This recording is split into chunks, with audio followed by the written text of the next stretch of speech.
That's my best friend.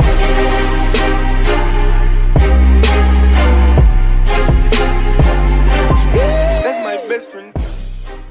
What's up, everybody? It's your boy Dave Mo Flips, Money Talks, Team Us 100%. Check this out, guys. My girl's putting together a Facebook page for us. Gonna go with something along the lines of Team Us flipping cars for profit or something like that, all right?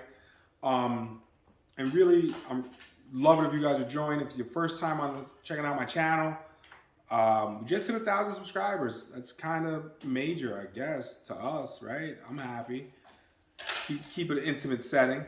But this channel is about flipping cars, making money, and, you know, just financial education. Not the Dave Ramsey way, the Dave Mo way. Anyway, hit subscribe, get down with the team. So check it out. The last video I just made, I just shot 3 videos. This is my 3rd one. So I just shot 2 videos. This is my 3rd one. I was bored as hell making that video. It was about financing. Not the buy here, pay here one, but the financing one. So let's talk about something fun, guys. Something that we could all get down with, okay? This is a question that's been asked to me a few times. What do I look for when I'm buying a car? First and foremost, the number one thing I look for when I'm buying a car is how much money am I gonna make? Because let's be honest, if I don't know how much I can retail the car for, I don't know how much I can buy it wholesale. And there's a bunch of people that are gonna give you some stupid ass saying, oh, well, all the money is made or lost when you buy the car. Yeah, really? Duh, of course. That's the same thing with everything. Buy low, sell high. It's been here since forever, okay? It's the stupid. The dog's getting yelled at because he's digging in the fucking banana trees.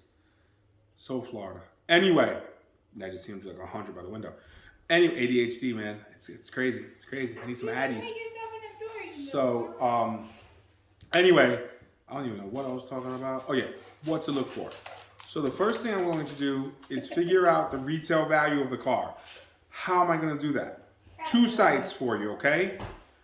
If I want to aim high, I'm going to go on Craigslist. Craigslist always gets more money for their cars. The people that advertise on Craigslist pay more for their car. I'm sorry, they want more for their vehicles. Then I'm going to go to Marketplace. Marketplace is going to be less. So I'm going to see what they're going for.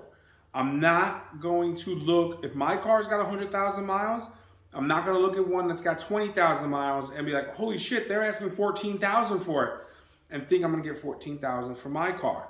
Number 1, know what your car will retail for. Be realistic. Stop. If you're a person who's like, oh, I'm always going to get top dollar, you better have the best example of what your car is out there. Real talk.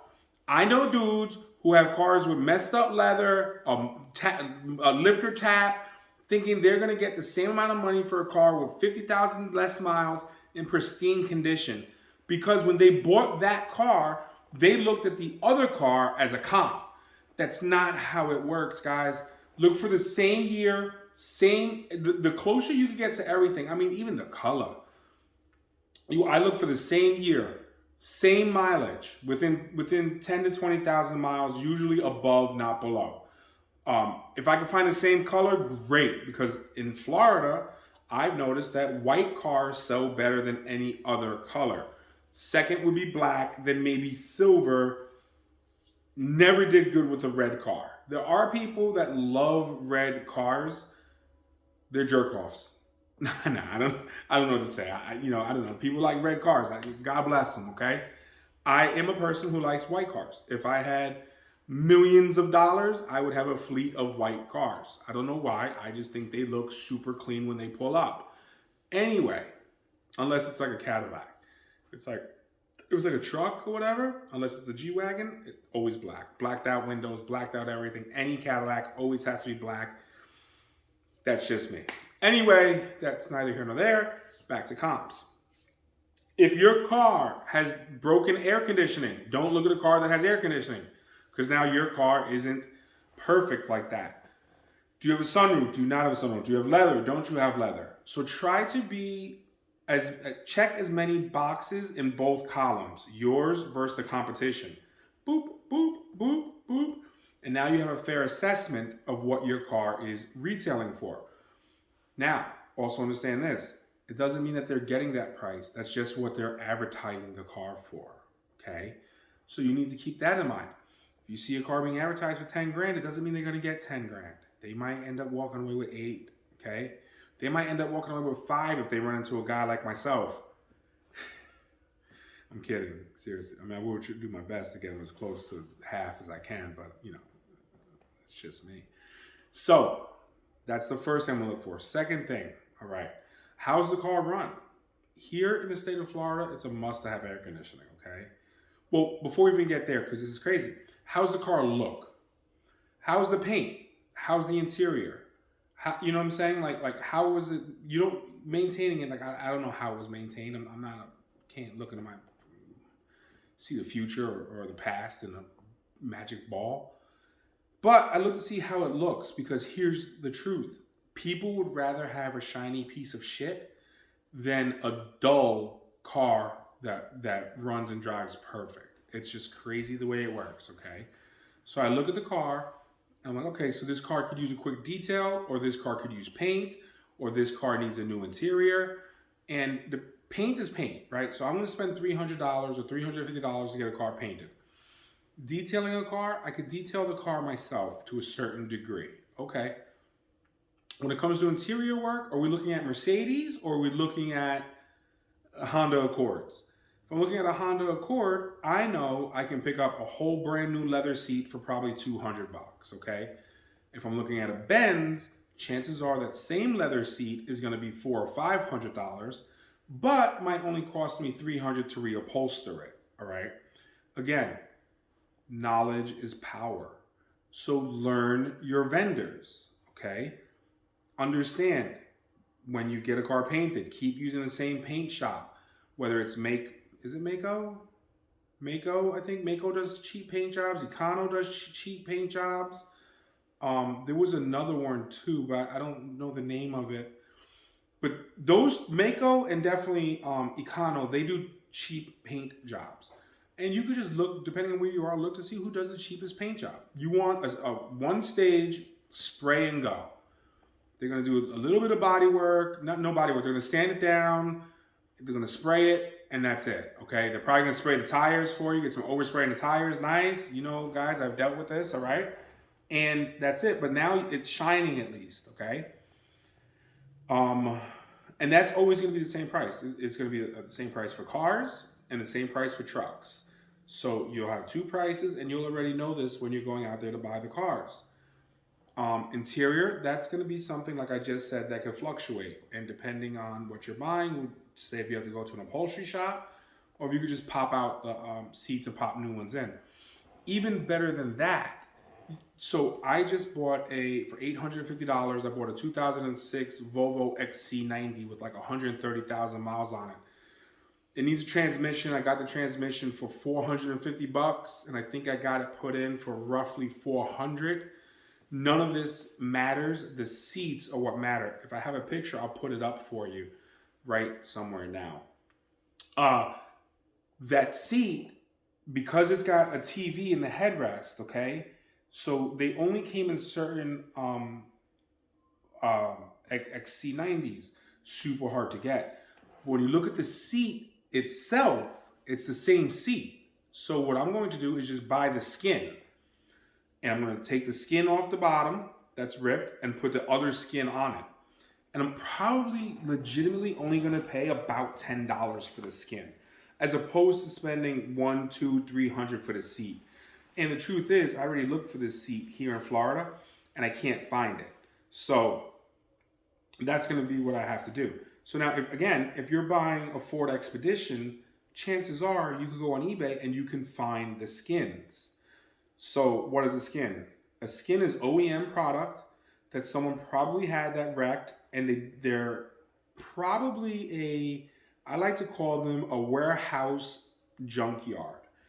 So a warehouse junkyard is a guy who's got a warehouse and he buys cars from Copart and he dismantles them and he puts only the stuff for sale on eBay. He does not sell legally. He doesn't sell locally because technically speaking, The EPA doesn't allow these types of things. Junkyards and salvage yards are really regulated. Okay, how do they get rid of their fuel, their antifreeze, their oil? All this stuff's got to be accounted for. The tires, all this is accounted for. So this is the type of person who knows that they're going to be shipping seats. Well, instead of shipping the whole seat, why not just pull the skin off and sell the skin? Go on eBay, look it up. You could sell skins for $100, $200, $300, $400. I could go to the pick and pull out the road and get it for $10. So that's what I'm going to do. I'm going to go there, get it for $10, take the skin, the old skin off, put the new skin on, done. Perfect, okay? So that's number 2 when I'm looking at a car. So number 1 is know what I could sell it for. Knowing what I could sell it for, combined with knowing what I'm going to have to do cosmetically, will get me to number 4. We're not there yet. Number 3, how does the car run? Now, if I had a whiteboard here, it would be number 3, mechanical, and then it would have a bunch of asterisks here with what to look for, okay? We don't have that, so just imagine it. Use your imagination. Come on, look through the magic mirror. Mirrors are used for more than looking at yourself. Anyway, with that being said, let's look at how it runs. Some auctions are going to let you drive it. Some auctions are not. Some auctions let you take it on the road. Some do not. And I'm telling you this now, the ones that do, they're getting less and less because the insurance is getting higher and higher. So even if you could go to like a Mannheim and drive it, you're still only driving in a parking lot. So you can't get through all the gears of the transmission. So you have to assume that if it got through whatever many gears you can, the transmission's good. Don't forget to check reverse. Believe me when I tell you, I put the car in drive, drove, and then came back around and seen that the car that was behind mine wasn't there anymore, and I pulled straight in, and I just forgot to check reverse, okay? Always check reverse.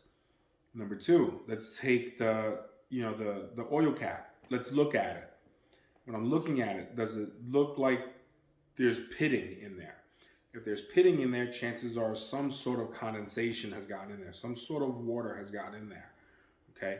Let's pull the dipstick. When I pull the dipstick, does it look like a milkshake? What I'm looking for is a blown head gasket, okay? So that looks good or bad, whatever. If it looks bad, walk away. Because chances are someone's going to buy that car that didn't check it out the way that I'm telling you guys to check it out. Open up the radiator cap. Look at it. Does it look rusty? If it looks rusty, they've probably been running water straight through it. You're potentially asking for a problem.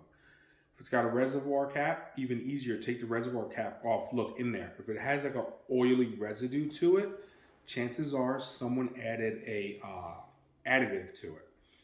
Whether it was added because it had a blown head gasket or not, I don't know. But just know when you're bidding that there was some sort of oily additive added to it. Whether it's Blue Devil or Fiberlock or bars, something was put in there, okay? If it was for head gasket or intake, who knows? But something was added to it. So all these things that you're looking at, you have to be mindful of it to say, hey, when I'm bidding, I'm not going to go hard because there's too many variables. Another thing I'll do, and the auctions hate when you do this. I could tell you this right now. I take the car for a test drive, or, I'll put it in drive, see if it'll move, put it in reverse, see if it'll move, and I'll let the car run and I'll walk away. Now, I know a lot of you dealers out there are saying, oh, that's fucked up. You shouldn't do that, blah, blah, blah, blah. Here's what I think's messed up. You're trying to sell a car with a blown head gasket to other people, and you're getting mad at me because I'm letting your car run? Let me tell you something. You shouldn't be bringing your car to the auction if it can't run on its own for an hour. The truth of the matter is, if you didn't do that, then me letting it run wouldn't be a problem. You're mad because I let it run. And if you're worried about the $10 in gas that it might take to let idle for an hour, you're in the wrong game, Holmes. Tell your story walking. I got zero love for you. Zero love for you. All right? You are not going to stop me from not getting burnt. So, back to what I'm saying. I leave the car on and let it run. I don't care.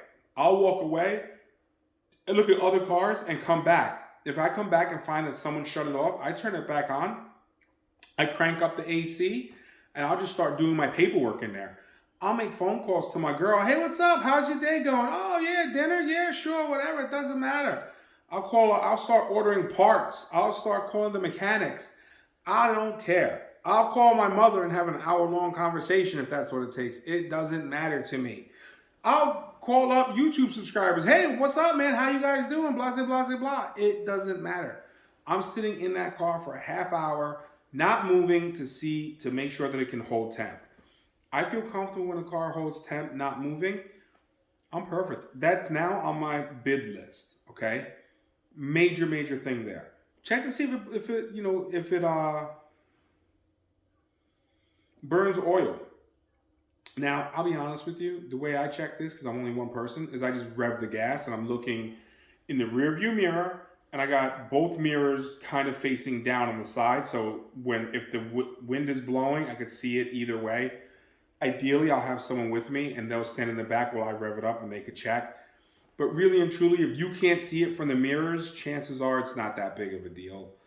Some tire kickers are like, oh, it burns oil. Well, yeah, that's why you're spending $5,000 or less on the car. It's dollar menu shit. Certain things have to be given. So now, once you have all that stuff put together, you can now make an educated bid maximum on that car. A bid maximum to me is the maximum price you're willing to bid on the car.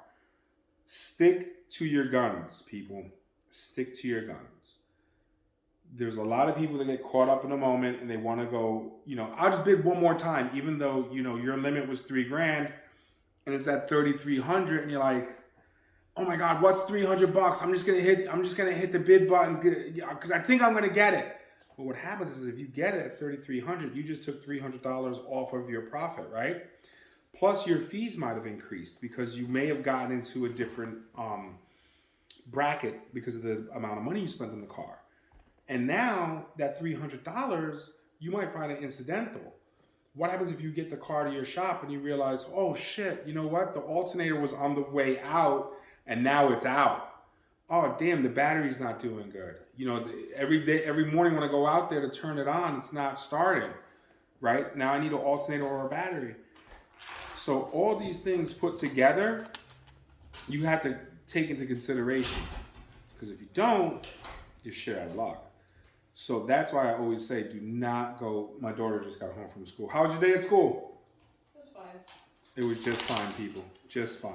It was just fine. Just fine. So anyway, what time you gotta go to work? 4? That's time. So anyway, pardon the interruption. So knowing those first 3 things, adding them all up, whatever repairs you need to do, the retail value, whatever, is gonna give you your bid maximum. Once you know what the maximum is that you can bid in the car, stick to it. Don't go over it. There's plenty of cars. There'll be plenty of weeks. Once you get to a point where you have enough cars, like I'm at a point now where I have enough cars. It's a great feeling because I don't feel like I'm under pressure to continue to buy cars. I buy cars now at my leisure, okay? As I sell cars, I still have more cars to sell and I'll just buy more cars. So I just bought a 07 Mercedes. I bought a 2010 Chrysler 300, and I bought the Acura, the MDX. Okay, so I have those 3 cars coming in. I also have going in a 1996 Chevy pickup truck with the extended cab. I have, and that's getting the motor and transmission. I have that Volvo XC90 getting the transmission. And I have the 06 Volvo C70 hardtop convertible getting a transmission. So that's 6 cars that I just put on, or I'm putting onto my lot. Okay. The Dodge Journey just got done and detailed and is now getting put up for sale. And the Nissan Pathfinder is in my driveway waiting to get detailed and put out there. Not to mention the other cars I already have up for sale. So once you get to a point where you have inventory, you won't feel that pressure that you might feel right now, okay? But again, it all comes down to how much money can you float, because it's really all about floating money, all right? So I hope this video helped you guys out. That's what I look for when I'm buying cars. I think for the most part, I've done a breakdown of what I'm doing when I'm buying motor and transmission cars. If you guys need me to go over that again, it's the same process. It's always the same process, but I could definitely update that video for you and put it out there. But this is what I'm looking for when I'm looking for cars to buy at the auction. All right, guys, thank you so much. Make sure you hit that subscribe button, and I'll see you guys in the next one. That's my best friend.